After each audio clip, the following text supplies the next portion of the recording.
Okay, here we're going to show you how to reattach the top and bottom, the male and the female part of the snap frame. Very simple to do, just follow these instructions. First thing we're going to do is we're going to take the top rail and we're going to just slide it in to the bottom rail and line it up with the mitered corner so it's nice and even. And then we're just going to take the spring clip and we're going to put it into that channel, into the top, and just snap it in like that. Very easy. You don't have to over push them in. Here's another example of it. Perfect. Doesn't matter if they get slightly bent.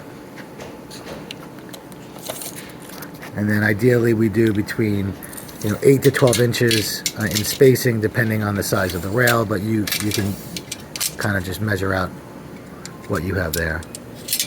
And then last one. Perfect. I'm going to snap it in, and then you can just show them how it closes down.